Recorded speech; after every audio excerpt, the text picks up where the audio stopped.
Meet the editors. ചോദ്യം ഇതാണ്, പേരാവൂർ കടുക്കുമോ?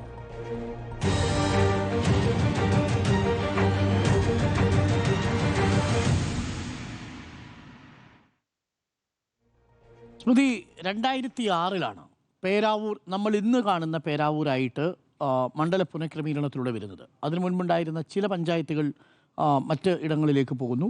കൂത്തുപറമ്പിലുണ്ടായിരുന്ന 2 പഞ്ചായത്തുകൾ ഇങ്ങോട്ട് വരുന്നു. പക്ഷേ അതിനുശേഷം കോൺഗ്രസിന് ആ മണ്ഡലത്തിലൊരു നിർണായകമായ ഒരു മുൻതൂക്കമുണ്ട്.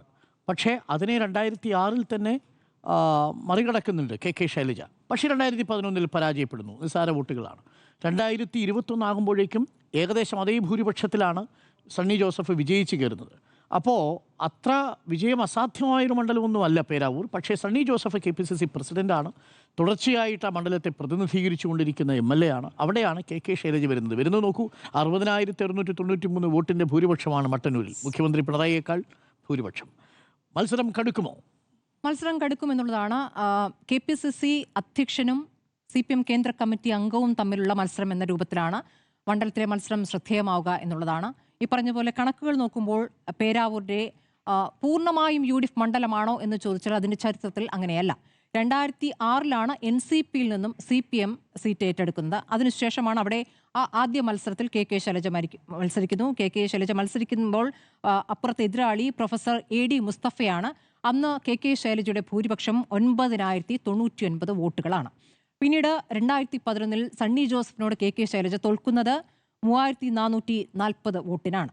2011 മുതൽ സണ്ണി ജോസഫ് മത്സരിക്കാൻ തുടങ്ങിയത് മുതൽ മണ്ഡലം വേറെ ആർക്കും പോയിട്ടില്ല. കോൺഗ്രസ് തന്നെ, സണ്ണി ജോസഫ് തന്നെ വിജയിക്കുന്നു എന്നുള്ളതാണ്.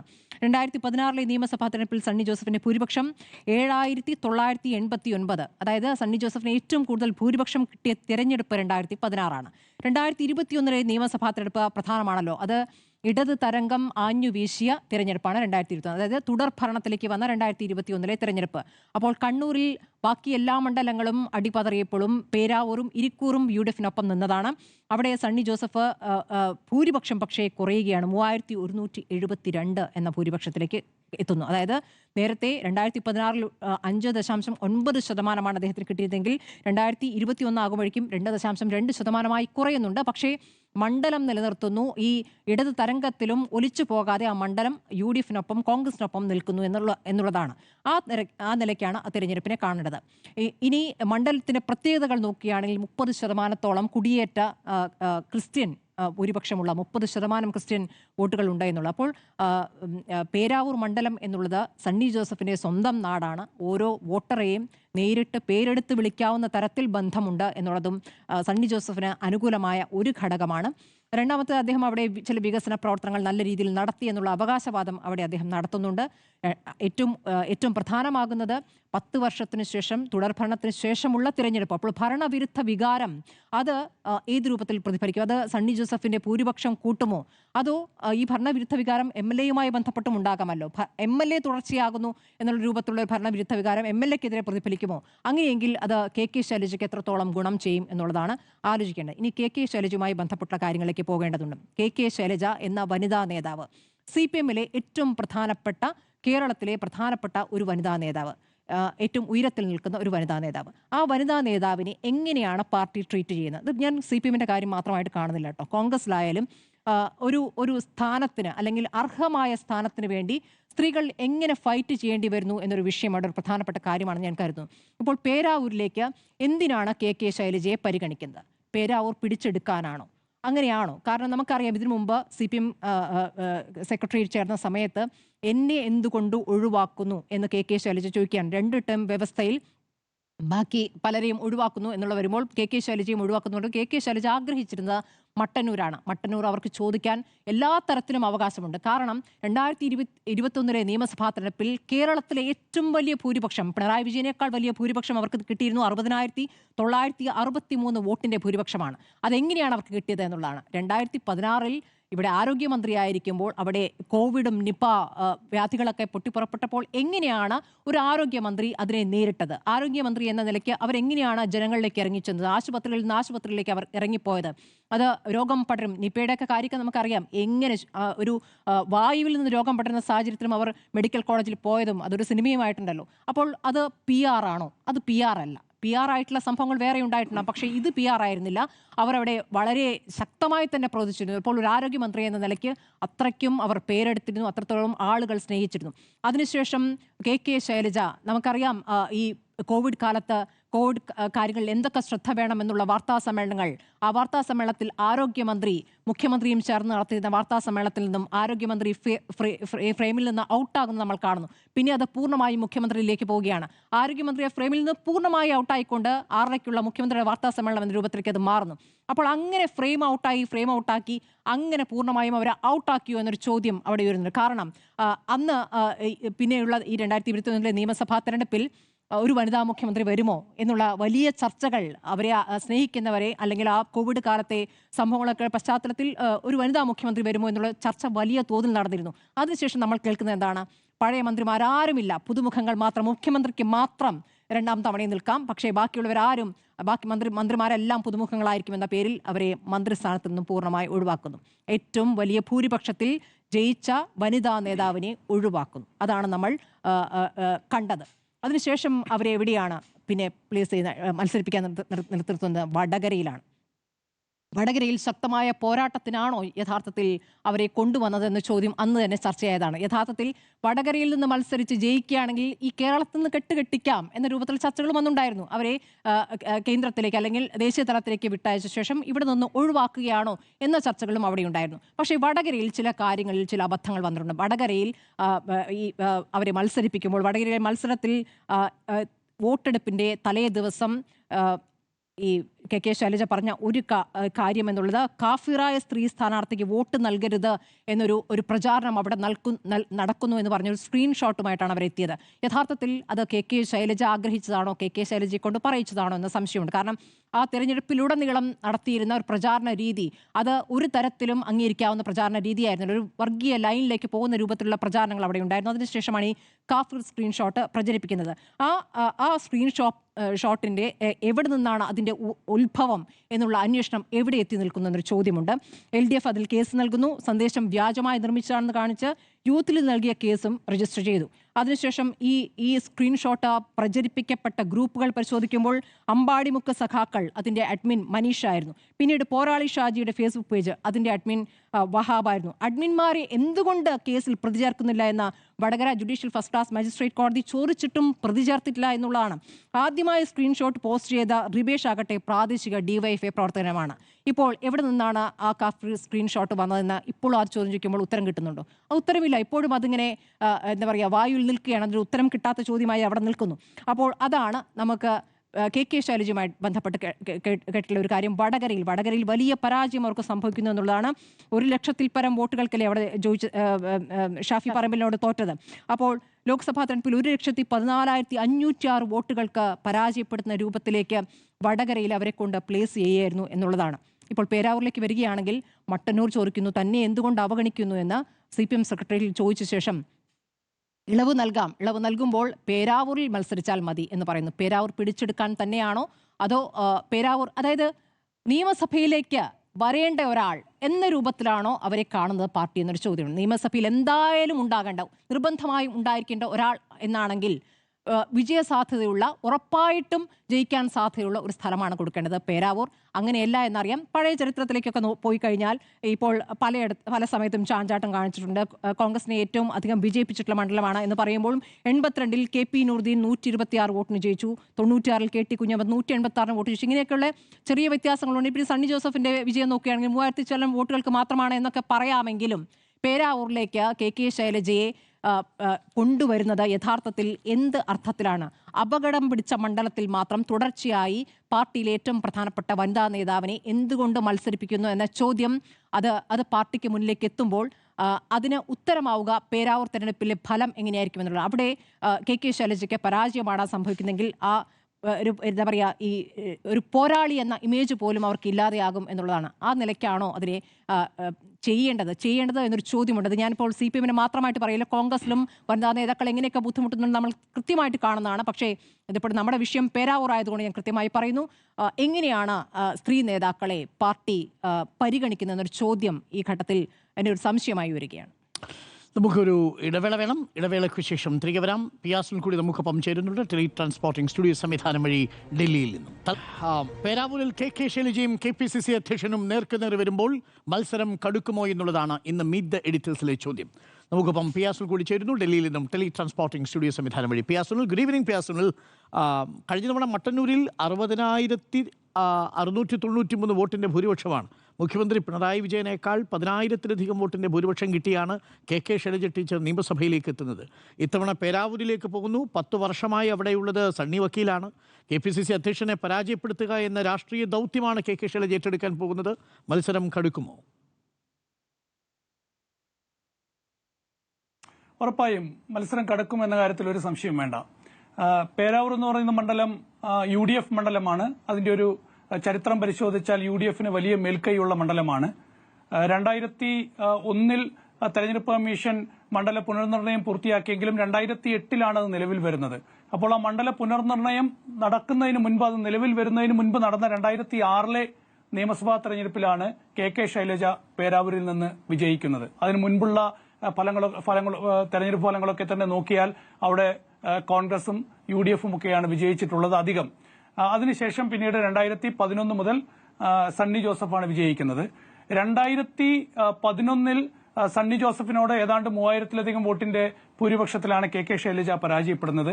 അന്ന് 2011 സണ്ണി ജോസഫിനോട് പരാജയപ്പെട്ട കെ ശൈലജയല്ല 2026 ഇനി സണ്ണി ജോസഫിനെ പേരാവൂരിൽ നേരിടാൻ പോകുന്നത്.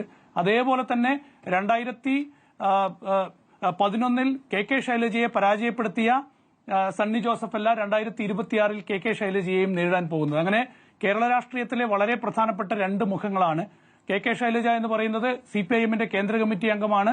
മാത്രമല്ല ലോകമറിയുന്ന ഒരു ആരോഗ്യമന്ത്രിയായിരുന്നു. കോവിഡ് കാലത്തൊക്കെ തന്നെ കെ ശൈലജ നടത്തിയിട്ടുള്ള പ്രവർത്തനങ്ങൾ ലോകത്ത് തന്നെ വലിയ പ്രശംസ പിടിച്ചുപറ്റിയ കാര്യങ്ങളാണ്. അതൊക്കെ തന്നെ ജനങ്ങൾക്കിടയിൽ വലിയ ചർച്ചയാണ്. അത് ജനങ്ങൾ അംഗീകരിക്കുന്ന കാര്യവുമാണ്. സണ്ണി ജോസഫ് ആണെങ്കിൽ KPCCയുടെ അധ്യക്ഷനാണ്.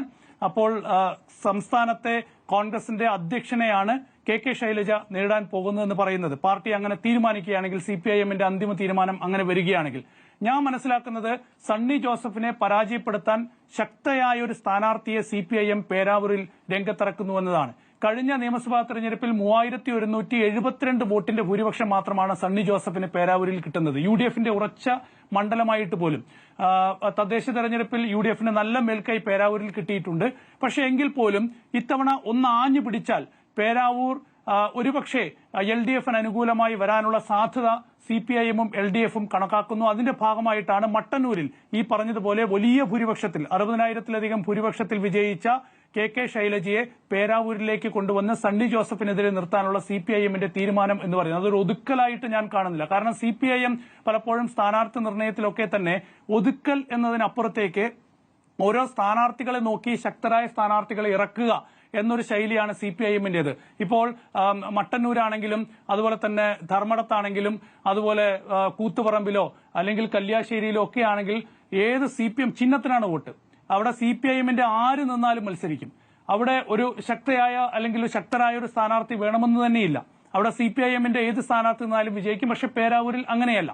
പേരാവൂരിൽ അതൊരു UDFന് മേൽക്കൈയുള്ള മണ്ഡലമാണ്. സ്മൃതി ചൂണ്ടിക്കാണിച്ചതുപോലെ തന്നെ 35% കുടിയേറ്റ കർഷകരുള്ള ക്രിസ്ത്യൻ മൈനോറിറ്റി വോട്ടുകളുള്ള ഒരു പ്രദേശം കൂടിയാണ് ഈ പേരാവൂർ എന്ന് പറയുന്നത്. അപ്പോൾ ആ പേരാവൂരിൽ ശക്തിയായ ഒരു സ്ഥാനാർത്ഥി വന്നാൽ അവിടുത്തെ കളം മാറ്റം ഉണ്ടാകാം എന്ന് CPIM പ്രതീക്ഷിക്കുന്നതിൽ തെറ്റില്ല എന്നുള്ളതാണ്. കാരണം അവിടെ അത്തരത്തിലൊരു ശക്തമായ മത്സരം കാഴ്ചവെച്ചാൽ കഴിഞ്ഞ വർഷത്തെ 3172 എന്നൊരു ഭൂരിപക്ഷം മറികടക്കാൻ കഴിയുകയാണെങ്കിൽ, ഇപ്പോൾ സാഹചര്യങ്ങൾ മാറിയിട്ടുണ്ട്. സണ്ണി ജോസഫിന് ഒരുപക്ഷെ ഇപ്പോൾ ഭരണവിരുദ്ധ വികാരം ഉണ്ടെങ്കിൽ അത് അനുകൂലമാക്കാൻ കഴിയും. അവിടെ ഈ മലയോര ഹൈവേ ഒക്കെ തന്നെ വലിയ നേട്ടമായി സണ്ണി ജോസഫ് ഉയർത്തി കാണിക്കുന്നുണ്ട്. അപ്പോഴും ഈ പേരാവൂർ മണ്ഡലത്തിൽ ഏറ്റവും പ്രധാനപ്പെട്ട പ്രശ്നം വന്യമൃഗ ശല്യം പോലുള്ള വലിയ വിഷയങ്ങളുണ്ട്. അവിടുത്തെ ജനങ്ങൾക്കിടയിൽ ചർച്ചയാവുണ്ട്. ഈ ആറളം എന്ന് പറയുന്നത് എപ്പോഴും നമ്മൾ വാർത്തകളിൽ നിറഞ്ഞെടുക്കുന്ന ഒരു പഞ്ചായത്താണ്. അവിടെ കാട്ടാനകളുടെ ആക്രമണത്തിൽ ഒരുപാട് മനുഷ്യർ മരിക്കുന്ന ഒരു സാഹചര്യമൊക്കെ തന്നെ ആറളത്തുണ്ട്. അപ്പോൾ അത്തരത്തിലുള്ള ഒരുപാട് ജനകീയ വിഷയങ്ങൾ നിലനിൽക്കുന്ന ഒരു മണ്ഡലം കൂടിയാണ് പേരാവൂർ മണ്ഡലം. ഏതായാലും മണ്ഡലത്തിൽ തീപാറുന്ന മത്സരമായിരിക്കും ഈ 2 സ്ഥാനാർത്ഥികളാണെങ്കിൽ എന്നുള്ള കാര്യത്തിൽ യാതൊരു സംശയം വേണ്ട. കഴിഞ്ഞ തദ്ദേശ തെരഞ്ഞെടുപ്പിൽ നമുക്കറിയാലോ,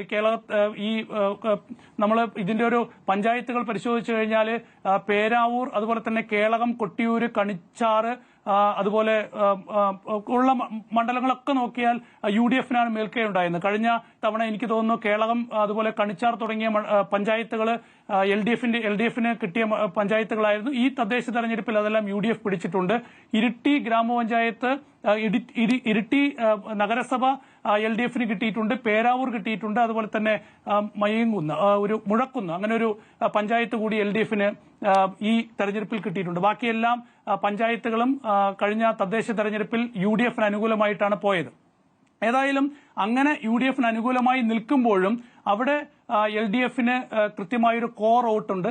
ആ കോർ വോട്ടും അതുപോലെ തന്നെ കുറച്ചുകൂടി ഒരു ശക്തിയായ ഒരു സ്ഥാനാർത്ഥി വന്നാൽ അത് മറികടക്കാൻ കഴിയും എന്നുള്ളൊരു പ്രതീക്ഷ LDF വെച്ച് പുലർത്തുകയാണ്. ഏതായാലും സണ്ണി ജോസഫിനെ സംബന്ധിച്ച് സണ്ണി ജോസഫ് എന്ന് പറയുന്നത് ഈസിയായി വിജയിക്കാൻ കഴിയും, ആര് വന്നാലും വിജയിക്കുമെന്നാണ്. ശരിയാണ്, സണ്ണി ജോസഫ് ഏറ്റവും പോപ്പുലറായ ഒരു നേതാവാണ് ഈ പേരാവൂർ മണ്ഡലത്തിൽ എന്ന കാര്യത്തിൽ ഒരു സംശയമുണ്ട്. 2011 അത് ഞാൻ പറഞ്ഞു, 2011 മത്സരിച്ച സണ്ണി ജോസഫ് അല്ല 2026 എന്ന് പറയുന്നത്. ഇപ്പൊ എനിക്ക് തോന്നുന്നു പേരാവൂർ മണ്ഡലത്തിലെ എല്ലാ വീടുകളിലും നേരിട്ട് പരിചയമുള്ള, അവിടുത്തെ ചെറിയ ചെറിയ പരിപാടികളിലൊക്കെ തന്നെ നേരിട്ട് പങ്കെടുക്കുന്ന ആളുകളെ വ്യക്തിപരമായി അറിയാവുന്ന ഒരു നേതാവ് കൂടിയാണ് സണ്ണി ജോസഫ്. അപ്പോൾ ആ അർത്ഥത്തിൽ അത്രയും പോപ്പുലറായ ഒരു നേതാവാണ് സണ്ണി ജോസഫ്.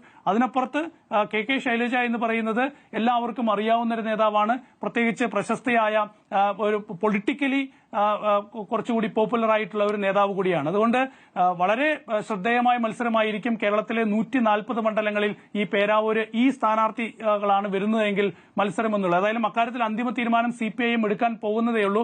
എനിക്ക് തോന്നുന്നു ചിലപ്പോൾ മാറ്റം വരാനുള്ള സാധ്യതയുമുണ്ട് KK ശൈലജയുടെ കാര്യത്തിൽ. പക്ഷേ ഇത് ഒരു ഒതുക്കലായിട്ട് ഞാൻ കാണുന്നില്ല.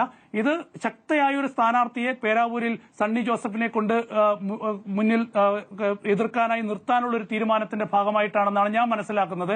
കാരണം അങ്ങനെ കാണേണ്ട ഒരു കാര്യമില്ല. ഈ തെരഞ്ഞെടുപ്പ് എന്ന് പറയുന്നത് CPM-നെ സംബന്ധിച്ചിടത്തോളം ഏറ്റവും ക്രൂഷ്യലായ തെരഞ്ഞെടുപ്പാണ്.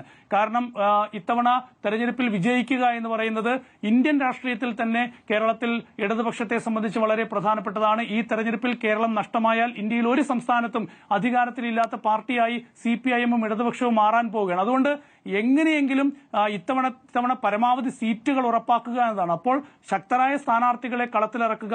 അത് ഇപ്പോൾ സണ്ണി ജോസഫ് ആയതുകൊണ്ട് സണ്ണി ജോസഫിനെ വിജയിക്കാൻ വിടുക എന്നുള്ളതല്ലല്ലോ. അവിടെ ഏറ്റവും ശക്തരായ സ്ഥാനാർത്ഥികളെ കൊണ്ടുവരാം. നമുക്കറിയാം UDF ഒക്കെ പാലക്കാട് ഇപ്പോൾ രമേശ് പിഷാരടിയെ പോലുള്ള സിനിമാ നടന്മാരെയാണ് കൊണ്ടുവരുന്നത്. അപ്പോൾ പാലക്കാട് അവിടെ ആരെ സ്ഥാനാർത്ഥിയാക്കും എന്നുള്ള കാര്യത്തിലൊക്കെ UDF-നും കോൺഗ്രസിനൊക്കെ തന്നെ വലിയ ആശങ്കയാണ്. കാരണം വലിയ നാണക്കേടാണ് ആ മണ്ഡലത്തിൽ ഇപ്പോൾ കോൺഗ്രസും UDF-ഉം ഒക്കെ തന്നെ നേരിടുന്നത്. അവിടെ രമേശ് പിഷാരടിയെ കൊണ്ടുവന്ന് ഒരു ഡാമേജ് കൺട്രോൾ നടത്താനുള്ള ഒരു നീക്കമാണ് ഏതായാലും ഇപ്പോൾ നടത്തുന്നത്.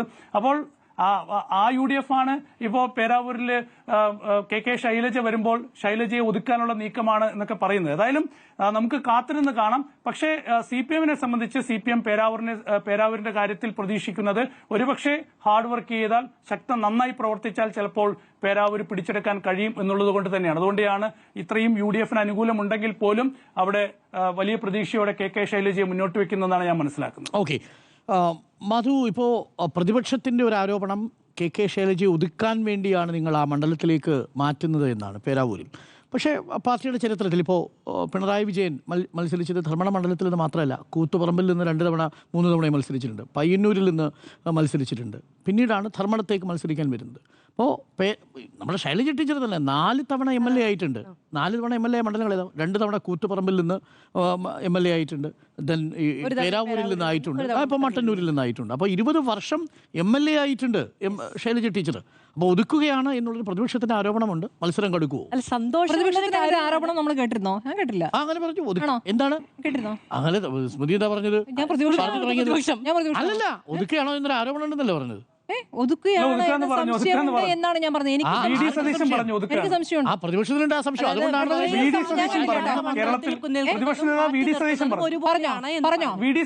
ഞാൻ കേട്ടില്ല. ശരി, ഇനി ഞാൻ പറയട്ടെ. എനിക്ക് ആക്ച്വലി സന്തോഷമുണ്ട്. അതായത് പാർട്ടി ചിഹ്നത്തിൽ ആരു നിന്നാലും ജയിക്കുന്ന മണ്ഡലങ്ങൾ വേറെയും ഉണ്ടെന്നൊരു തിരിച്ചറിവുണ്ടല്ലോ, അതിൽ ഞാൻ സന്തോഷം രേഖപ്പെടുത്തുന്നു. അത് ഞാൻ എൻ്റെ ഭാഗമായി പറഞ്ഞതല്ല, ഞാനൊരു കമൻറ്റ് പറയാം എന്ന് വിചാരിച്ചെങ്കിൽ പറഞ്ഞതാണ്. ശരി, KK ശൈലജ കേരള രാഷ്ട്രീയം കണ്ട, സ്മൃതി മാഡം പറഞ്ഞതുപോലെ കേരള രാഷ്ട്രീയം അടുത്ത ഈ വർത്തമാന കാലത്ത് കാണുന്ന ഏറ്റവും ശക്തയായ രാഷ്ട്രീയം പറയുന്ന, കക്ഷി രാഷ്ട്രീയം എന്നുള്ളതല്ല ഞാൻ പറയുന്നത്, പൂർണ്ണാർത്ഥത്തിൽ രാഷ്ട്രീയം പറയുന്ന കേരള ജനതയെ അതിൻ്റെ എല്ലാ തനത് സവിശേഷതകളോടെയും കൂടി അഡ്രസ്സ് ചെയ്യാൻ കഴിയുന്ന വലിയ പോരാട്ട വീര്യമുള്ള വലിയ കാഴ്ചപ്പാടുള്ള വീക്ഷണകോണുള്ള ഒരു വനിതാ നേതാവ് എന്ന നിലയ്ക്ക് ഞാൻ വളരെ സന്തോഷത്തോടു കൂടി കാണുന്ന നോക്കിക്കാണുന്ന വലിയ മാതൃകയായി കാണുന്ന ഒരു നേതാവാണ്. ആ നിലയ്ക്ക് ഞാൻ അവരെ വലിയ തോതിൽ ബഹുമാനിക്കുകയും ചെയ്യുന്നു. വലിയ നേതൃപാടവമുള്ള ഒരു നേതാവ് കൂടിയാണ്. അങ്ങനെ നമ്മൾ കേരള രാഷ്ട്രീയത്തിൽ എത്ര പേരെ കണ്ടിട്ടുണ്ട്, കേരള രാഷ്ട്രീയം എത്ര പേരെ കാണാൻ നമ്മളെ അനുവദിച്ചിട്ടുണ്ട് എന്ന ചോദ്യം എൻ്റെ മുന്നിലുണ്ട്. ഞാൻ ഓർക്കുന്നുണ്ട്, 2ാം തവണ കെ ശൈലജ നിയമസഭയിലേക്ക് ജയിച്ചു വരുമ്പോൾ വലിയ പ്രതീക്ഷയോടുകൂടി ഒരു വാർത്ത വായിച്ച് നിൽക്കുന്ന എന്നെ എനിക്ക് ഓർമ്മയുണ്ട്. ഒരുപക്ഷേ കെ ശൈലജ മുഖ്യമന്ത്രിയായി പ്രഖ്യാപിക്കപ്പെടുമോ എന്നൊരു ആകാംക്ഷ നിലനിൽക്കുന്ന ഒരു ന്യൂസ് മുറിയും അവിടെ നിൽക്കുന്ന വളരെ കൗതുകത്തോടെ നിൽക്കുന്ന എന്നെയും എനിക്ക് ഓർമ്മയുണ്ട്. കെ ശൈലജയ്ക്ക് 69 വയസ്സായി എന്നാണ് ഗൂഗിൾ എന്നോട് പറയുന്നത്. എനിക്ക് വ്യക്തിപരമായി പരിചയമില്ല. 69 വയസ്സ് എന്ന് പറയുമ്പോൾ അടുത്തൊരു തിരഞ്ഞെടുപ്പിൽ ഒരുപക്ഷെ ഒരു മുഖ്യമന്ത്രി സ്ഥാനാർത്ഥിയായി അവർ മത്സര രംഗത്തുണ്ടാകുമോ എന്ന് എനിക്കറിയില്ല. പതിറ്റാണ്ടുകൾക്ക് ശേഷമാണ് ഒരു പ്രൊഫൈലിലേക്ക് കേരള രാഷ്ട്രീയത്തിൽ ഒരു വനിതാ നേതാവ് ഉയർന്നു വരുന്നത്, ഉയർത്തിക്കൊണ്ടുവരാനുള്ള സാഹചര്യം ഉണ്ടാകുന്നത് എന്നിരിക്കെ അവർ വിജയസാധ്യതയുള്ളൊരു മണ്ഡലത്തിൽ മത്സരിച്ചു ജയിച്ചു വരണം എന്ന് എനിക്ക് ആഗ്രഹമുണ്ട്. വളരെ വ്യക്തിപരമായ ആഗ്രഹമാണ്. അത് എൻ്റെ മാത്രം ആഗ്രഹമല്ല. അതൊരു വലിയ ജനതയെ, ഒരു വലിയ ജനവിഭാഗത്തെ പ്രതിനിധീകരിക്കുന്ന ആഗ്രഹമാണ് എന്ന് ഞാൻ പറയുകയും ചെയ്യുന്നു. നോക്കൂ, ഞാൻ നേരത്തെ പറഞ്ഞില്ലേ, കക്ഷി രാഷ്ട്രീയത്തിൻ്റെ കണ്ണിലൂടെയല്ല കെ ശൈലജ രാഷ്ട്രീയം പറയുന്നത് ഞാൻ കണ്ടിട്ടുള്ളത്. തുന്നൽ ടീച്ചർ എന്ന അധിക്ഷേപം കേട്ടിട്ടുണ്ട്. അന്ന് ഞാൻ തുന്നൽ ടീച്ചർ അല്ല എന്നല്ല കെ ശൈലജ പറഞ്ഞത്. തുന്നൽ ടീച്ചർ എന്താ, ടീച്ചറല്ലേ എന്നാണ്. അത് എല്ലാവർക്കും പറയാൻ കഴിയുന്നതല്ല. അവിടെ എല്ലാ തരത്തിലുമുള്ള രാഷ്ട്രീയത്തെ അഡ്രസ്സ് ചെയ്യാൻ കഴിയുന്ന, എല്ലാ തരത്തിലും നിങ്ങൾ ചോദിക്കുന്നതിലെ അരാഷ്ട്രീയത ചൂണ്ടിക്കാണിക്കാൻ കഴിയുന്ന ഒരു നേതാവായി കെ ശൈലജ മാറുന്നത് ഞാൻ അത്ഭുതാതരവോടുകൂടി കണ്ടിട്ടുണ്ട്. ഈ പോയ നിയമസഭാ സമ്മേളന കാലത്ത് അവർ ഭരണപക്ഷത്തിൻ്റെ ഉത്തരങ്ങളുടെ കുന്തമുനയായിരുന്നു എന്നത് ഞാൻ അഭിമാനത്തോടു കൂടി നോക്കി നിന്നു കണ്ടിട്ടുണ്ട് എന്നുള്ളതാണ്. പേരാവൂരും ഇരിക്കൂരും നോക്കൂ, സണ്ണി ജോസഫ് അവിടെ ഈ പറയുന്നത് പോലെ വ്യക്തിപരമായി പോയ ഒരു പതിറ്റാണ്ട് കാലം ആ മണ്ഡലത്തിൽ ഉണ്ടാക്കിയെടുത്ത വ്യക്തിപരമായ ബന്ധങ്ങൾ വലിയ മുതൽക്കൂട്ടായി മാറിയിരിക്കുന്ന കോൺഗ്രസ് നേതാവ് കൂടിയാണ്. നേരത്തെ സ്മൃതി മാഡം പറഞ്ഞ പോലെ ഓരോരുത്തരെയും വ്യക്തിപരമായി പേര് വിളിച്ച് അറിയാൻ കഴിയുന്ന ബന്ധം സണ്ണി ജോസഫിന് അവിടെയുണ്ട്. കെ ശൈലജ ഞാൻ നേരത്തെ പറഞ്ഞതുപോലെ പോരാട്ട വീര്യമുള്ളൊരു നേതാവാണ്. മാത്രമല്ല, ഞാൻ മറ്റൊരു സന്ദർഭം ആലോചിക്കുകയാണ്. കെ ശൈലജ ജില്ലാ കമ്മിറ്റി പേര് ശുപാർശ ചെയ്തിട്ടില്ല എന്ന് പറഞ്ഞപ്പോൾ നമ്മുടെ ന്യൂസ് മുറിയിൽ ചില ചർച്ചകളുണ്ടായി. സ്വാഭാവികമായും ഒരുപക്ഷെ കെ ശൈലജയ്ക്ക് സീറ്റ് കിട്ടും, പേരാവൂരിൽ മത്സരിക്കുകയാണെങ്കിൽ സീറ്റാകാമെന്ന നിലപാടൊക്കെ നിർണയാധികാരമുള്ള മനുഷ്യർ സ്വീകരിക്കുന്ന സമയത്ത് ഒരുപക്ഷെ മത്സരിച്ചേക്കും എന്ന് ഞാൻ വിചാരിച്ചു. അപ്പോൾ ഞാൻ ഓർക്കുന്നത്, VS 2 തവണ സീറ്റ് നിഷേധിക്കപ്പെട്ട കാലമാണ്. VS സീറ്റ് നിഷേധിക്കപ്പെടുന്നു, VS വേണ്ടി ജനം തെരുവിലിറങ്ങുന്നു. ആ ജനത്തിന്റെ ഉത്തരവാദിത്തമായി മാറുകയാണ് VS ജയിപ്പിക്കുക എന്നുള്ളത്.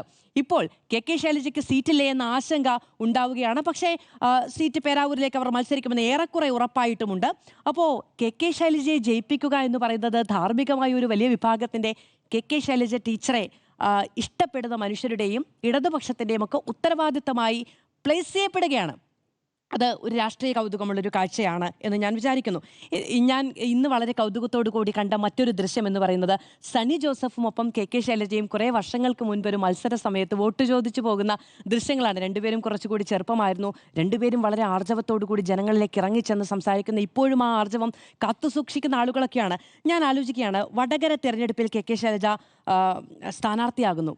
ആ ഷാഫി പറമ്പിൽ അവിടെ നേടിയ ഭൂരിപക്ഷം 1,14,516 എന്ന് കേരളത്തിൽ ചർച്ചയ്ക്ക് വരുന്ന ഓരോ കോൺഗ്രസ്സുകാരനും ബൈഹാർട്ടാണ്. എത്ര പേരുടെ ഭൂരിപക്ഷം ഇങ്ങനെ ആലോചിച്ചിരിക്കും? കേരളത്തിൽ രാഷ്ട്രീയം പറയുന്ന ഓരോ കോൺഗ്രസ്സുകാരനും ബൈഹാർട്ടാണ്. എന്തുകൊണ്ടാണ്? വടകരയിൽ നിങ്ങൾ ആത്മവിശ്വാസത്തോടു കൂടി നിങ്ങളുടെ ഏറ്റവും വലിയ പോരാളിയായി കെ ശൈലജയെ നിർത്തിയില്ലേ? ആ കെ ശൈലജയെ തോൽപ്പിച്ചുകൊണ്ടാണ് ഞങ്ങളുടെ ഷാഫി പറമ്പിൽ വന്നത് എന്ന ആർജവത്തോട് പറയുന്ന കോൺഗ്രസ് നേതാക്കളെ നമ്മൾ കണ്ടു. അപ്പോൾ വടകര പോലെ ഒരു മണ്ഡലത്തിൽ വലിയ പോരാട്ടം പോലും കെ ശൈലജ എന്ന അധികാരിയെ നിർത്തിയിട്ട് CPM-ന് സാധിക്കാൻ കഴിഞ്ഞില്ല എന്നുള്ളതാണ്. തോറ്റുപോയ ഒരുപാട് അരാഷ്ട്രീയം പറഞ്ഞൊന്നും രാഷ്ട്രീയത്തിൽ ജയിക്കാൻ കഴിയില്ല എന്ന് എല്ലാ മുന്നണികൾക്കും ബോധ്യപ്പെടുത്തിയ തെരഞ്ഞെടുപ്പ് കൂടിയാണ് വടകര. മറ്റൊന്ന്, വളരെ ഗുരുതരമായ വടകര തെരഞ്ഞെടുപ്പ് മുതൽ ഇങ്ങോട്ട് വന്ന എല്ലാ ഉപതെരഞ്ഞെടുപ്പുകളിലും സാമുദായിക രാഷ്ട്രീയം അതിൻ്റെ ഏറ്റവും ഹീനമായ രൂപത്തിൽ കെട്ടിയാടിയ കാഴ്ചകൾ കൂടി നമ്മൾ കണ്ടതാണ് എന്ന് ഓർത്തിരിക്കാതെ വയ്യ എന്നുള്ളതാണ് മറ്റൊരു പ്രധാനപ്പെട്ട കാര്യം. ഇനി മറ്റൊന്ന് നോക്കൂ, ഏറ്റവും ആനുകാലികമായ സംഭവം ഇസ്രയേൽ ഇറാൻ അമേരിക്ക യുദ്ധം.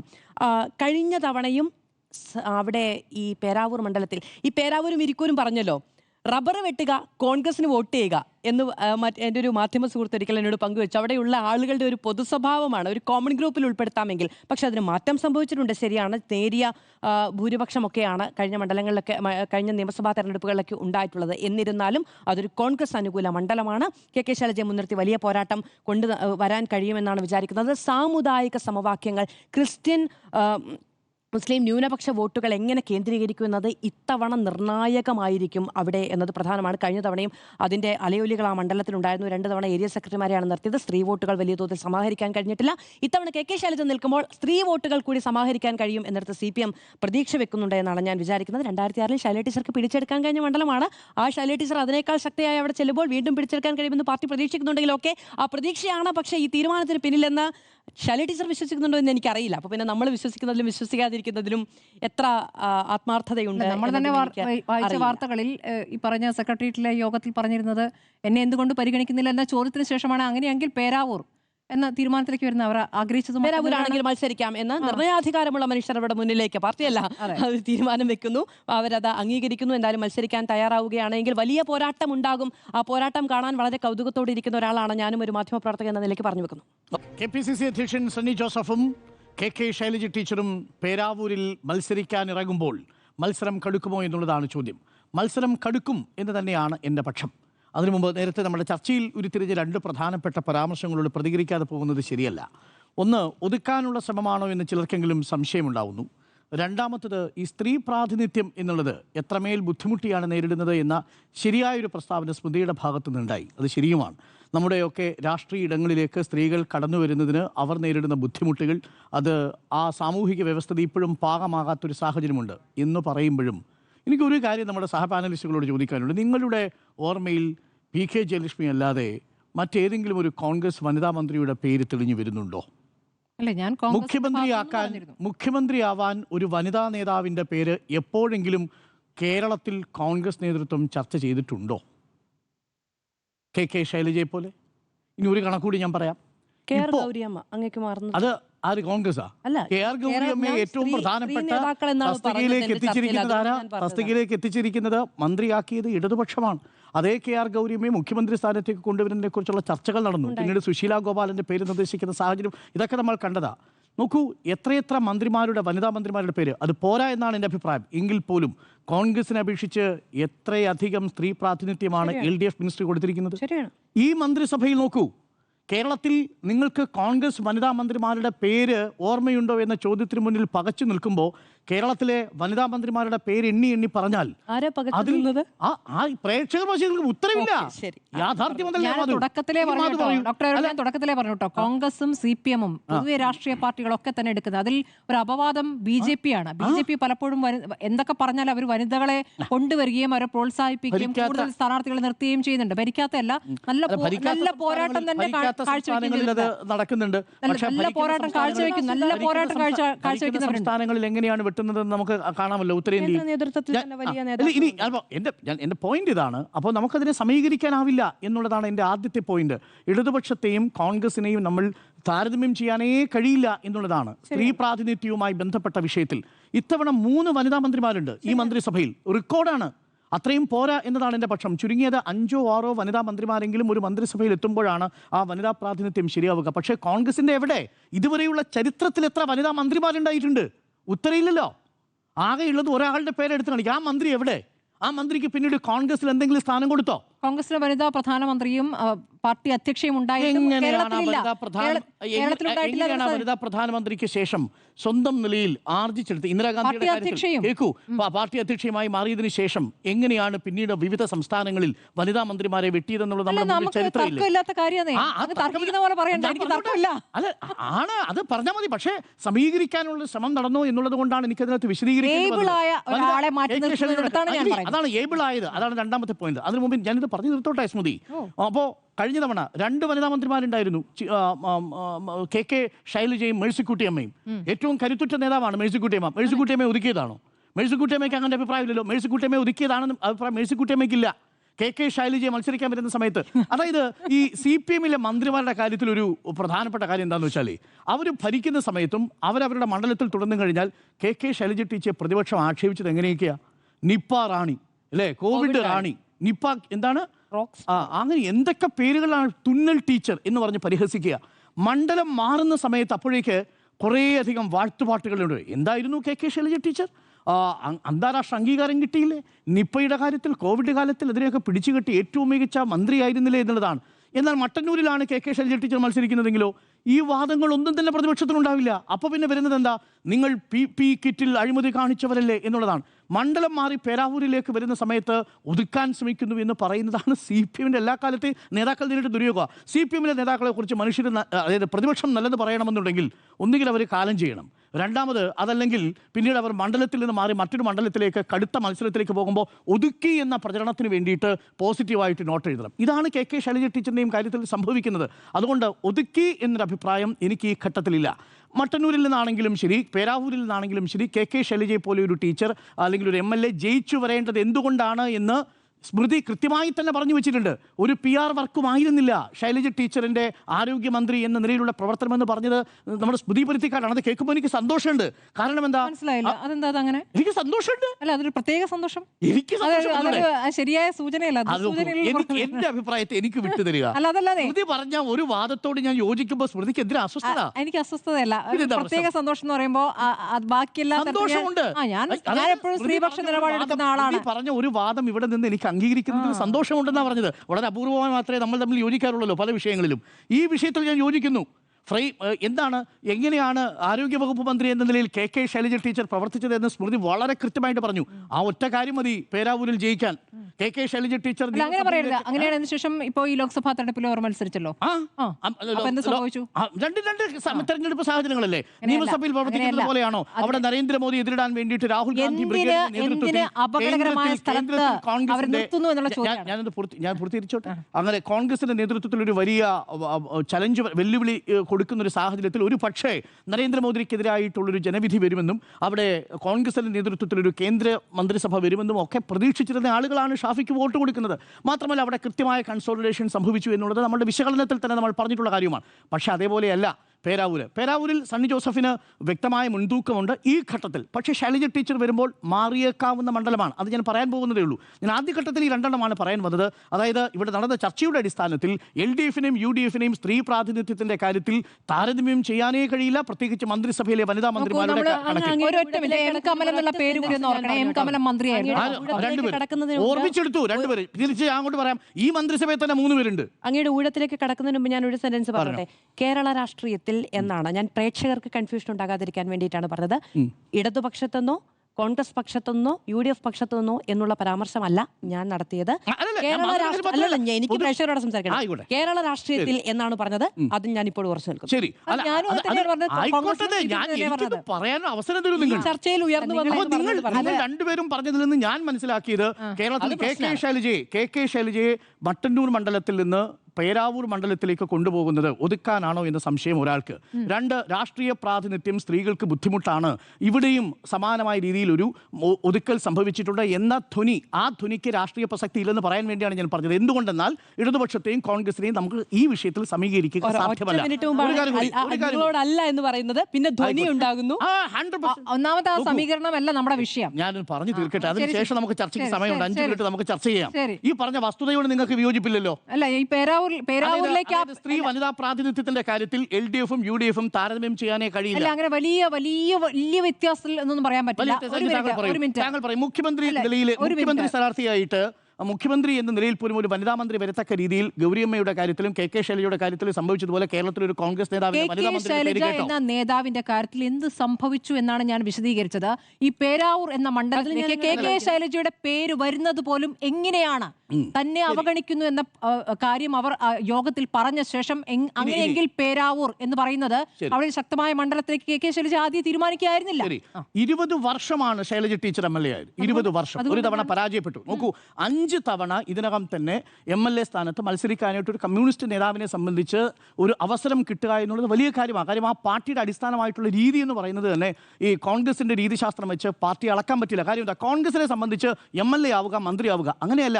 പാർട്ടിയിലെ രാഷ്ട്രീയ പ്രവർത്തനം പോലെ തന്നെ പാർട്ടിക്കും അതിൻ്റെ തുടർച്ചയാണ് പാർലമെന്ററി രാഷ്ട്രീയ പ്രവർത്തനം എന്ന് പറയുന്നത്. അപ്പോൾ പാർലമെന്ററി രാഷ്ട്രീയ പ്രവർത്തനത്തിന് വേണ്ടി മാത്രം ജീവിക്കുന്ന നേതാക്കൾ ഒരു പ്രത്യേക പാർട്ടിയിലുണ്ട്. ഇവിടെ അങ്ങനെയല്ല, അതൊരു സംഘടന. നിങ്ങൾക്ക് മുഖ്യമന്ത്രി ആവുന്നതാണോ പാർട്ടി സെക്രട്ടറി ആവുന്നതോ നല്ലതെന്ന് ചോദിച്ചാൽ പാർട്ടി പ്രവർത്തകനായും പാർട്ടിയുടെ പോളിറ്റ് ബ്യൂറോ അംഗമായി ഇരിക്കുന്നതാണ് വലിയ ഭാഗ്യമെന്ന് കരുതുന്ന ആൾക്കാരാണ് പാർട്ടിയിലുള്ളത്. അതാണ് പാർട്ടിയുടെ ഒരു രീതി. നാളെ കഴിഞ്ഞാൽ ഇവർ നേരെ പോകുന്നത് ഒരു പക്ഷേ ഏരിയ കമ്മിറ്റിയിലേക്കോ ജില്ലാ കമ്മിറ്റിയിലേക്കോ ആയിരിക്കും പോവുക. അതൊക്കെ സാധ്യമാണ് ഈ പാർട്ടിയെ സംബന്ധിച്ച്. അപ്പോൾ ഒരു പാർലമെന്ററി ചുമതലയിലേക്ക് വരിക എന്നുള്ളതൊരു രാഷ്ട്രീയ പ്രവർത്തനവും ഒരു പാർട്ടി പ്രവർത്തനവുമായി കാണുന്ന കമ്മ്യൂണിസ്റ്റ് പാർട്ടിയെ സംബന്ധിച്ച് ഒതുക്കൽ എന്നുള്ള ഒരു വിശേഷണം അത് കോൺഗ്രസിന്റെ രാഷ്ട്രീയ രീതിയാണ്. നമ്മൾ കണ്ടിട്ടുണ്ട്, നമ്മൾ പലപ്പോഴും പറയാറുണ്ട്, ഇനി മുഖ്യമന്ത്രിയാകാൻ കെ ശൈലജ ടീച്ചർ ഈ തെരഞ്ഞെടുപ്പിൽ മത്സരിക്കണമെന്ന് പോലുമില്ല. പരാജയപ്പെട്ടാൽ പോലും നാളെ പാർട്ടി തീരുമാനിക്കുകയാണ് വനിതാ മന്ത്രിയായിട്ട് കെ ശൈലജയെ കൊണ്ടുവരണം എന്ന് തീരുമാനിച്ചാൽ പാർട്ടി ഷുവറായിട്ട് ജയിക്കുന്ന ഒരു മണ്ഡലത്തിൽ നിന്നൊരു MLA മാറ്റി അവിടെ നിന്ന് കെ ശൈലജയെ വിജയിപ്പിക്കാൻ പറ്റും. എന്താ അതിനിത്ര ബുദ്ധിമുട്ട്? അത് പാർട്ടി തീരുമാനിക്കണം എന്നുള്ളതാണ്. ആ പാർട്ടി തീരുമാനം എന്നുള്ളത് പാർട്ടിയുടെ രീതിയിലൂടെ കൊണ്ടുവരുന്ന അതാണ്. ഒരു കാര്യം. രണ്ടാമത്തെ കാര്യം, ഇല്ലല്ല, ഇനി അടുത്ത് നോക്കൂ, എന്തുകൊണ്ടാണ് നിങ്ങൾ അവിടെ VK സനോജിനെയാണ് പരിഗണിക്കുന്നത്? ഒരു ചെറുപ്പക്കാരനെ ആ മണ്ഡലത്തിലേക്ക് പരിഗണിക്കുമ്പോൾ വിജയസാധ്യതയുള്ള മണ്ഡലത്തിലേക്ക് പുതിയ ചെറുപ്പക്കാർക്ക് അവസരം കൊടുക്കണം എന്നുള്ളൊരു വാദം എന്തുകൊണ്ടാണ് നമ്മൾ ഉയർത്താത്തത്? കെ ശൈലജ ടീച്ചർ ഏത് മണ്ഡലത്തിൽ നിന്നാണെങ്കിലും പേരാവൂരായിരുന്നു വിഷയം. അല്ല, ആയിക്കോട്ടെ, മട്ടന്നൂരിൽ നിന്ന് അവിടെ അങ്ങനെ വാദം ഉയർത്താത്തത് എന്താണ് എന്ന ചോദ്യത്തിന് അടിസ്ഥാനമില്ല. അങ്ങേക്ക് അങ്ങനെ ഒരു വാദം ഉണ്ടെങ്കിൽ പറയാം. VK സനോജിനെ മത്സരിക്കാനായിട്ട് കൊണ്ടുവരികയും മട്ടന്നൂരിൽ നിന്ന് ശൈലജ ടീച്ചർ പേരാവൂരിലേക്ക് മാറുകയും ചെയ്യുന്നു. പേരാവൂരിൽ എന്തുകൊണ്ട് മാറുന്നു എന്നുള്ളതാണ് ചോദ്യം. പേരാവൂർ പിടിച്ചെടുക്കാൻ തന്നെയാണ്. പേരാവൂർ അറിയാത്ത മണ്ഡലമൊന്നുമല്ല. നമ്മൾ നേരത്തെ കണക്കുകൾ സൂചിപ്പിച്ചു. ആ കണക്കുകൾ ഒരിക്കൽ കൂടി ഞാൻ പറയാം. 2019 നിയമസഭ ഈ ലോക്കൽ ബോഡി തെരഞ്ഞെടുപ്പിൽ ആ മണ്ഡലത്തിലെ 8 പഞ്ചായത്തുകളും ഒരു മുനിസിപ്പാലിറ്റിയും. ഏതൊക്കെ? ഇരിട്ടി മുനിസിപ്പാലിറ്റി, ആറളം, അയ്യൻകുന്ന്, കാണിച്ചാർ, കേളകം, മുഴക്കുന്ന്, പായം, പേരാവൂർ. ഈ മുഴുവൻ പഞ്ചായത്തുകളും അന്ന് LDF-നോടൊപ്പമാണ് നിന്നത്. കൊട്ടിയൂരിൽ മാത്രമാണെന്ന് പ്രവചനാതീതമായ റിസൾട്ട് 2020 ഉണ്ടാവുന്നത്. പക്ഷെ നോക്കൂ, ഇപ്പോൾ ആ മണ്ഡലത്തിൻ്റെ സ്വഭാവം, അതായത് തദ്ദേശ തെരഞ്ഞെടുപ്പിൽ മൊത്തം UDF-ന്റെ തരംഗമുണ്ടാവുമ്പോൾ പോലും 2025 ഇരിട്ടി മുനിസിപ്പാലിറ്റി ആർക്ക് പോവാ? ഇരിട്ടി മുനിസിപ്പാലിറ്റി നേരിയ മുൻതൂക്കത്തോടു കൂടിയാണെങ്കിലും LDF-നോടൊപ്പമാണ്. ഇരിട്ടി പായം പഞ്ചായത്ത് LDF-നോടൊപ്പമാണ്. പേരാവൂർ പഞ്ചായത്ത് LDF-നോടൊപ്പമാണ്. മുഴക്കുന്ന് പഞ്ചായത്ത് LDF-നോടൊപ്പമാണ്. മറുഭാഗത്തോ ആറളവും അയ്യങ്കുന്നും കാണിച്ചാറും കേളകവും കൊട്ടിയൂരുമുണ്ട്. ഈ മണ്ഡലങ്ങളുടെ ഒരു പ്രത്യേകത എന്തെന്ന് വെച്ച് കഴിഞ്ഞാൽ ഇതിൽ 3 മണ്ഡലങ്ങൾ UDF-ന് വലിയ സ്വാധീനമുള്ള മണ്ഡലങ്ങൾ തന്നെയാണ്. അവിടെയാണ് നേരത്തെ PR സുനിൽ സൂചിപ്പിച്ചതുപോലെ 2008 മണ്ഡലത്തിൻ്റെ പുനഃക്രമീകരണത്തിനു ശേഷമുള്ള ഇന്നത്തെ അവസ്ഥ വരുന്നത്. അതിനുശേഷമുള്ള തെരഞ്ഞെടുപ്പിൽ UDF-ന് അനുകൂലമായിട്ടുള്ള ഒരു മണ്ഡല പുനഃക്രമീകരണം ആ മണ്ഡലത്തിൽ ഉണ്ടായിട്ടുണ്ട്. സ്ട്രക്ചറലി സംഭവിച്ചിട്ടുണ്ട്, ഡെമോഗ്രഫിക്കലി സംഭവിച്ചിട്ടുണ്ട്. എങ്ങനെയാണെന്ന് വെച്ചാൽ ആ 2008 മുൻപ് അന്ന് വടക്കേ വയനാട് എന്ന് പറയുന്ന ഒരു കോൺസ്റ്റിറ്റ്യുവൻസി ഉണ്ട്. ആ വടക്കേ വയനാട് എന്ന കോൺസ്റ്റിറ്റ്യുവൻസിയിൽ നിന്ന് 2 പ്രധാനപ്പെട്ട പഞ്ചായത്തുകൾ ഇങ്ങോട്ട് വരുന്നുണ്ട്. അതിലൊന്ന് കൊട്ടിയൂരും മറ്റൊന്ന് കേളകവുമാണ്. ഈ 2 പഞ്ചായത്തിൻ്റെ പ്രത്യേകത എന്ന് പറഞ്ഞാൽ അത് വടക്കേ വയനാട്ടിലെ കോൺഗ്രസ് ഡൊമിനേറ്റഡ് ആയിരുന്ന പ്രധാനപ്പെട്ട പഞ്ചായത്തുകളാണ്. ആ പഞ്ചായത്തുകൾ നമ്മുടെ പേരാവൂരേക്ക് വരുന്നു. അതേപോലെ കണിച്ചാർ പഞ്ചായത്ത്, കൂത്തുപറമ്പിലുണ്ടായിരുന്ന കണിച്ചാർ പഞ്ചായത്തും പേരാവൂരിലേക്ക് വരുന്നു. പകരം പടിയൂർ പഞ്ചായത്ത് LDF-ന് വലിയ ഡൊമിനൻസ് ഉണ്ടായിരുന്നതാണ് ഞാൻ മനസ്സിലാക്കുന്നത്. ഇത് പേരാവൂരിന് പുറത്തേക്ക് പോകുന്നു. ഇങ്ങനെ അതിനുശേഷം 3 പഞ്ചായത്തുകൾ ഇങ്ങോട്ട് വരികയും ബാക്കി പഞ്ചായത്തുകൾ അങ്ങോട്ട് മാറുകയും ചെയ്തതുപോലെ ഒരു പുനഃക്രമീകരണം സംഭവിച്ചതിന് ശേഷം മണ്ഡലത്തിൽ ഘടനാപരമായി കോൺഗ്രസിന് ഒരു മേധാവിത്വമുണ്ട്. ഇതാണ് ഇത്തവണ നറുക്കെടുപ്പിലാണ് UDF-ന് കിട്ടും. പക്ഷെ അവിടെ അതായത് 4-1 എന്ന് വേണമെങ്കിൽ പറയാം. ഇരിട്ടി മുനിസിപ്പാലിറ്റി അടക്കം 4 LDF-ഉം ബാക്കി 4 പഞ്ചായത്തുകളിൽ UDF-ഉം ഒരു പഞ്ചായത്തിൽ നറുക്കെടുപ്പിലൂടെ ഭൂരിപക്ഷമേ ഉള്ളൂ. 19,000. അതാണ് രണ്ടാമത്തെ പോയിന്റ്. എന്തുകൊണ്ട് ഇത് വിജയം അസാധ്യമല്ല? 2019 ലോക്സഭാ തെരഞ്ഞെടുപ്പിൽ 19,000 അവിടുത്തെ ലോക്സഭയിലെ ഭൂരിപക്ഷം എന്ന് പറയുന്നത് 19,000. അത് കുറച്ചിപ്പോ 11,000. അത് കുറച്ച് 3,000 നിയമസഭയിലാക്കി ആക്കുമ്പോൾ 2014 ആ കണക്കുകൾ പ്രകാരം ലോക്സഭയിലെ ഭൂരിപക്ഷം കുറച്ച് 3,000 കൊണ്ടുവന്നു. ഇപ്പോൾ അത് 11,000 മാറ്റി. 11,000 എന്ന് പറഞ്ഞാൽ എന്താ? 2019 ലോക്സഭാ തെരഞ്ഞെടുപ്പിൽ കിട്ടിയ ഭൂരിപക്ഷത്തെക്കാൾ കുറവാണ് ഇപ്പോൾ തദ്ദേശ തെരഞ്ഞെടുപ്പിൽ കിട്ടിയിരിക്കുന്ന 11,000 എന്ന് പറയുന്നത്. എന്ന് പറഞ്ഞാൽ അതിനർത്ഥം ആ മണ്ഡലത്തിന് UDF-ന്റെ ഒരു സ്വഭാവം ഉണ്ടെങ്കിൽ പോലും LDF-ന് വളരെ കൃത്യമായി ചിട്ടയായ Fight ചെയ്യാൻ കഴിഞ്ഞ ഒരു ground ഉണ്ട്. വിജയിക്കാൻ പറ്റും. Okay, ഈ കഴിഞ്ഞ തവണ ഒരു മിനിറ്റ്, 2016-ലും 2021-ലും രണ്ട് തരംഗങ്ങളെ അതിജീവിച്ച് ജയിച്ച ആളാണ് സണ്ണി ജോസഫ്. അതിനകത്തൊരു പ്രധാനപ്പെട്ട ഘടകം എന്താണെന്ന് വെച്ച് കഴിഞ്ഞാൽ 2011 ഒരു വലിയ തരംഗം ഉണ്ടായിരുന്നു, അത് മറന്നുപോയി. 2011 തരംഗം ആർക്ക് അനുകൂലമായിരുന്നു? ഉമ്മൻചാണ്ടിക്ക് അനുകൂലമായിരുന്നു. ആ തരംഗത്തിൽ ശൈലജ പരാജയപ്പെടുന്നത് 3440 വോട്ടിന് മാത്രമാണ്. അതായത് ഉമ്മൻചാണ്ടി വിജയിച്ചു വരുന്ന 2011 സണ്ണി ജോസഫിനോട് കെ ശൈലജ പരാജയപ്പെടുന്നത് കേവലം 3440 വോട്ടാണ്. ഞാൻ ആ വോട്ടാണ് കാണുന്നത്. ശരി, ലോക്സഭാ തെരഞ്ഞെടുപ്പിലും കൂടി നോക്കണം. നിയോജക മണ്ഡലത്തിലെ 9 തദ്ദേശ സ്ഥാപനങ്ങൾ 8-ലും UDF ആധിപത്യമായിരുന്നു. 158 ബൂത്തുകളിൽ 125 ബൂത്തുകളിൽ UDF പാർട്ടി കോട്ടയായ മുഴക്കുന്നിലും പായത്തും അടക്കം 32 ബൂത്തുകളിൽ മാത്രമാണ് LDF-ന് നേരിയ പിന്നീട് കഴിഞ്ഞു. സ്മൃതി പറഞ്ഞ കണക്ക് തന്നെ LDF-ന് ആശ്വാസം പകരുന്ന കണക്കാണ്. എന്തുകൊണ്ടെന്നാൽ ലോക്സഭയിൽ സമഗ്രാധിപത്യം ഉണ്ടായിരുന്ന അവസ്ഥയിൽ നിന്നാണ് തദ്ദേശ തെരഞ്ഞെടുപ്പ് ആകുമ്പോഴേക്കും 4 ഇടങ്ങളിൽ LDF-ന് ആധിപത്യം വരുന്നത്, ഇരിട്ടി മുനിസിപ്പാലിറ്റി അടക്കം. അതായത് ലോക്സഭയിൽ നിന്ന് തദ്ദേശ തെരഞ്ഞെടുപ്പിലേക്ക് വരുമ്പോൾ LDF അവിടെ വളരുകയാണ്, കൂടുതൽ വളരുകയാണ് ചെയ്യുന്നത്. അപ്പോൾ ഇനി കെ ശൈലജയെ പോലൊരു സ്ഥാനാർത്ഥി കൂടി അവിടെ വന്നാൽ ഈ കണക്കുകൾ പ്രകാരം വിജയം എന്നുള്ളത് അസാധ്യമൊന്നുമല്ല എന്നുള്ളതാണ്. പക്ഷെ അതേസമയം തന്നെ എന്താണ് അനുകൂല ഘടകം? മണ്ഡലത്തിന്റെ പുനഃസംഘടനയ്ക്ക് ശേഷം ആ മണ്ഡലത്തിനൊരു UDF-ന്റെ സ്വഭാവമുണ്ട് എന്നുള്ളതാണ്. അതിന്റെ കാരണം ഞാൻ പറഞ്ഞതുപോലെ കൂട്ടിച്ചേർക്കപ്പെട്ട പഞ്ചായത്തുകളാണ്. അതാണ് രണ്ട് പ്രധാനപ്പെട്ട ഘടകങ്ങൾ. മൂന്നാമത്തെ കാര്യം, മണ്ഡലത്തിലെ ആന്റി ഇൻകുംബൻസി ഉണ്ടോ എന്നുള്ളതാണ്. മണ്ഡലത്തിൽ CPM പ്രവർത്തകർ പറയുന്ന ഒരു ആന്റി ഇൻകുംബൻസി ഉണ്ട് എന്ന് പറയുന്നു. അത് MLA അവിടെ നടത്താതെ പോയ വികസന പ്രവർത്തനങ്ങളാണെന്നാണ് പറയുന്നത്. എന്നാൽ സർക്കാരിനെതിരെയുള്ള ആന്റി ഇൻകുംബൻസി നേരത്തെ പിയാസുൽ സൂചിപ്പിച്ചതുപോലെ 2 ഘടകങ്ങളെ ആശ്രയിച്ചിരിക്കും.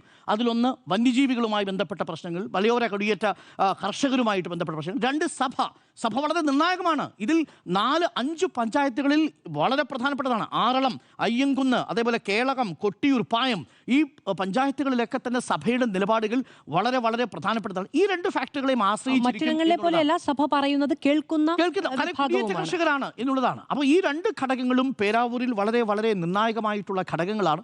ഇതിനോടൊപ്പമാണ് പിയാസുൽ നേരത്തെ സൂചിപ്പിച്ച സണ്ണി ജോസഫിന്റെ എല്ലാ ജനങ്ങളിലേക്കും റീച്ച് ഔട്ട് ചെയ്യുന്നു എന്നൊരു തോന്നലുണ്ടാവുന്നത്. പക്ഷേ അപ്പോഴും ഉദാഹരണത്തിന് പറയാം, 2 പ്രധാനപ്പെട്ട താലൂക്ക് ആശുപത്രികൾ അവിടെ വന്നിട്ടുണ്ട്. അതിലൊന്ന് ഇരിട്ടിയും ഒന്ന് പേരാവൂരുമാണ്. ഈ ഇരിട്ടി പേരാവൂർ താലൂക്ക് ആശുപത്രികളെ ചൂണ്ടിക്കാണിച്ചുകൊണ്ടാണ് ഇവർ ഈ തെരഞ്ഞെടുപ്പിനെ പേരാവൂരിൽ നേരിടാൻ പോകുന്നതെന്നാണ് ഞാൻ മനസ്സിലാക്കുന്നത്. കാര്യം വളരെ മികച്ച സൗകര്യങ്ങളുള്ള 2 താലൂക്ക് ആശുപത്രികൾ, അതിൽ MLA-ക്ക് വലിയ റോളില്ല എന്നാണ് ഞാൻ മനസ്സിലാക്കുന്നത്. അത് സർക്കാരിൻ്റെ ആരോഗ്യവകുപ്പ് മന്ത്രി കെ ശൈലജ ആയിരുന്ന സമയത്താണ് അവിടെ വരുന്നത്. പേരാവൂരുമായിട്ട് പിന്നെ കെ ശൈലജയ്ക്ക് ഒരു ആത്മബന്ധമുണ്ട്. എന്താണെന്ന് വെച്ചാൽ പേരാവൂരിലാണ് കെ ശൈലജ, പേരാവൂരിൽ ഇരിട്ടിയിലാണ് കെ ശൈലജ ജനിക്കുന്നത്. സണ്ണി ജോസഫ് ജനിക്കുന്നത് തൊടുപുഴയിലുമാണ്. പക്ഷേ അതിനുശേഷം പിന്നെ പേരാവൂരുകാരനായി, പേരാവൂരിൻ്റെ നായകനായി മാറുകയായിരുന്നു. അതുകൊണ്ട് തന്നെ കെ ശൈലജയും സണ്ണി ജോസഫും തമ്മിലുള്ള പേരാവൂരിലെ മത്സരം നോക്ക്. അങ്ങ് ഈ പഞ്ചായത്തിലെ കണക്ക് പറഞ്ഞാൽ ഒരു ചെറിയ പ്രശ്നമുണ്ട്. കേളകവും കണ്ണിച്ചറും ആറളവും LDF-ൽ നിന്ന് തിരിച്ചുപിടിച്ചു. UDF-ന്റെ കയ്യിൽ നിന്നുണ്ടായിരുന്ന അയ്യങ്കുന്നും കൊട്ടിയൂരും നിലനിർത്താൻ UDF-ന് കഴിഞ്ഞു. LDF ഭരണത്തിലുള്ള പേരാവൂർ, മുഴക്കുന്ന, പായം പഞ്ചായത്തുകളിലും ഇരിട്ടി നഗരസഭയിലും സ്വാധീനം വർദ്ധിപ്പിക്കാൻ കഴിഞ്ഞു എന്നുള്ള പഞ്ചായത്തിന്റെ നേട്ടമാണ്. ഇരിട്ടി LDF-നോടൊപ്പമാണ്. നോക്കൂ, കേളം കണിച്ചാറ് പഞ്ചായത്തിൽ കൈവിട്ടു പോവുകയുണ്ടായതിനെ സംബന്ധിച്ച് 2020 LDF മൊത്തം തദ്ദേശ തെരഞ്ഞെടുപ്പിലെ തരംഗം ഉണ്ടാവുമ്പോൾ പോലും ഈ പേരാവൂർ മണ്ഡലത്തിലെ എല്ലാ പഞ്ചായത്തും കൈയൊഴിച്ചു പോയില്ല. അതാണ് വലിയ തരംഗം ഉണ്ടാകുമ്പോൾ ഇരിട്ടി മുനിസിപ്പാലിറ്റി ഒപ്പം തിരിച്ചു പിടിച്ചത് കേളകവും കണ്ണിച്ചറും ആറളവുമാണ്. ആണപ്പാ 2020 മൊത്തം LDF-നോടൊപ്പമായിരുന്നു. ആ 2020 മൊത്തം LDF-നോടൊപ്പം ഉണ്ടായിരുന്ന ഈ നിലവിൽ പഞ്ചായത്തുകളിൽ എല്ലാം ഒലിച്ചു പോയപ്പോൾ ഈ എല്ലാ മണ്ഡലങ്ങളും ഒലിച്ചു പോയില്ല, പഞ്ചായത്ത് ഒലിച്ചു പോയില്ല. പകരം ഇരിട്ടി മുനിസിപ്പാലിറ്റി ഒപ്പം നിന്നു, പേരാവൂരൊപ്പം നിന്നു, പായം നിന്നു, മുഴക്കുന്ന് നിന്നു. ഇതാണ് കണക്ക്. 2020 തദ്ദേശവും 2001 നിയമസഭയും ആ നിലയ്ക്ക് തന്നെയാണ് വോട്ട് ചെയ്തത്. തർക്കമില്ലാത്ത കാര്യമാണ്. ഇത് അറിയേണ്ട ഒരു പ്രധാനപ്പെട്ട കാര്യമാണ്. ഈ മത്സരത്തിൽ ഈ പറയുന്ന ഫാക്ടേഴ്സ് ഏതൊക്കെ എങ്ങനെ വർക്ക് ചെയ്യും എന്നുള്ളതാണ്. സഭയുടെ രാഷ്ട്രീയം എങ്ങനെ വർക്ക് ചെയ്യും, കുടിയേറ്റ കർഷകരുടെ രാഷ്ട്രീയം എങ്ങനെ വർക്ക് ചെയ്യും, MLA-യോടുള്ള ആന്റി ഇൻകുംബൻസിയോ പ്രോ ഇൻകുംബൻസിയോ എങ്ങനെ വർക്ക് ചെയ്യും. ഈ സണ്ണി ജോസഫ് മുൻപെന്ന് പറയുമ്പോൾ അവിടുത്തെ MLA എന്ന നിലയ്ക്ക് മാത്രമാണ്. ഇപ്പൊ പക്ഷേ KPCC അധ്യക്ഷനാണ്. അത് 2 തരത്തിലുണ്ട്. ഒന്ന് സംഘടനാ സംവിധാനം ഒരുപക്ഷെ കൂടുതൽ പണിയെടുത്തേക്കും. മറ്റൊന്ന് അധികാരത്തിലേക്ക് വരുമ്പോൾ സ്വീകരിക്കുന്ന മുഴുവൻ, അതായത് കേരളം മുഴുവൻ ബാധിക്കുന്ന കാര്യങ്ങളിലെ രാഷ്ട്രീയ നിലപാടുകൾ ഒരുപക്ഷെ ചോദ്യം ചെയ്യപ്പെടുകയും ചെയ്യും എന്നുള്ളത്. 2 തരത്തിൽ, പോസിറ്റീവായിട്ട് വേണമെങ്കിലും നെഗറ്റീവായിട്ട് വേണമെങ്കിലും ബാധിക്കാം. അത് എങ്ങനെയാണോ എന്നുള്ളത് മണ്ഡലത്തിൽ ഈ പറയുന്ന ഒരുപാട് ഘടകങ്ങളുണ്ടല്ലോ. സഭാ രാഷ്ട്രീയം, മണ്ഡല പുനഃസംഘടന, അവിടെയുള്ള കർഷകരുടെ രാഷ്ട്രീയം, MLA-യുടെ ഇൻകംബൻസി, വികസന രാഷ്ട്രീയം, ഇതൊക്കെ ചർച്ച ചെയ്യപ്പെടുന്ന മണ്ഡലമായി മാറും. ഏതായാലും കൗതുകമുള്ള മത്സരിക്കുന്ന അതാണ് മത്സരിക്കാൻ തീരുമാനിച്ചിരിക്കുന്നുവെന്ന CPM-ന്റെ നിലപാടിന്റെ ഒരു തുടർച്ചയാ പേരുകൂടിയാണ് KK ശൈലജ എന്നാണ് ഞാൻ മനസ്സിലാക്കുന്നത്. അതുകൊണ്ട് പേരാവൂർ കടുക്കുമോ എന്ന ചോദ്യത്തിന് പേരാവൂർ കടുക്കുമെന്ന് തന്നെയാണ് ഞങ്ങൾ 4 പേരുടെയും അഭിപ്രായം. യെസ് എന്ന് 4.